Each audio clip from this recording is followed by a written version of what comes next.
Guys first మనం ఇక్కడికి వచ్చాం. ఎందుకు వచ్చామంటే మనకి మోటార్ తిరుగుతుంది. మోటార్ తిరిగినా కానీ కొంచెం ఫ్లోయింగ్ అనేది ఆగిపోయింది. దానికోసం మనం చెక్ చేయడానికి వచ్చాం.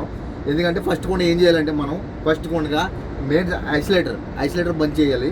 రండి ఒకసారి చూపించండి. టేక్అవుట్ ఇది బంద్ చేసుకోవాలి. బంద్ చేసుకున్న తర్వాత మనం ఇక్కడ కంట్రోల్లో ఉంది, ఆటోలో ఉంది, మ్యాన్హోల్ మోడ్ ఉంది.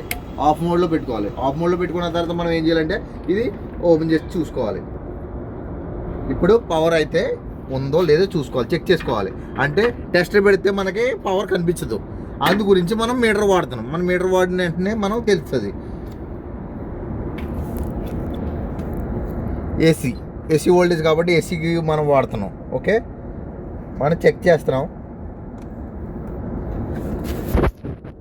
0 అంటే పవర్ లేదని లెక్క. ఇప్పుడు పైన కూడా చూసుకుంటున్నాం మనం, పవర్ లేదని లెక్క. నెక్స్ట్ ఇప్పుడు మనం ఏంటంటే బంద్ చేస్తున్నాం కానీ మన ట్రిప్ అవుతుంది. ఎందుకంటే మన పవర్ ఉంటేనే అది ట్రిప్ అవుతుంది. ఏమైనా ప్రాబ్లం వచ్చినా ఇక్కడ ఏమైనా అంటుకుపోయినా కానీ వెంటనే ఇది డౌన్ అవుతుంది.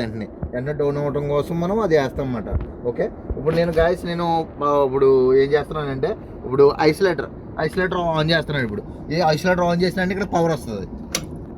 ఆన్ చేసిన ఐసోలేటర్ ఆన్ చేశాను. ఇప్పుడు ఇది మీటర్ చూపి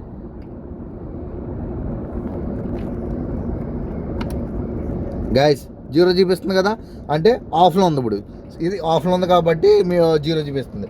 ఇక కిందకు వచ్చి చూడండి, అదిగో చూడండి పవర్ వచ్చింది చూడండి, 226. ఓకేనా, ఇది కాంటాక్టర్ రిలే. అంటే ఒకసారి మోటార్ని స్టార్ట్ చేసి వదిలేస్తుంది. అంటే దాని పని ఏంటంటే స్టార్ట్ చేసి వదిలేయడం కొరకు దాని పని. తర్వాత దాని పని దాంతో చూసుకుంటుంది మోటార్, అదన్నమాట. ఇప్పుడు ఏంటంటే గర్భజ్ సూట్ ఫ్యాన్ అంటే గర్భజ్లో ఉన్న వేస్ట్ గాలిని బయటికి తీసుకొచ్చి అవుట్ వదిలేస్తుంది అన్నమాట. ఇప్పుడైతే ప్రస్తుతానికి అయితే ఓకే. రిలే డ్యామేజ్గా ఉంది, అది చెక్ చేసాం, అది అది కూడా వీడియోలో చూపిస్తాను నేను. ఇదిగోండి ఇక్కడ ఉంది చూడండి ఈ రిలే ప్రాబ్లం ఉంది, అందు గురించి మార్చాం. ఓకేనా, okay guys, okay bye, see you, ఉంటాను మరి.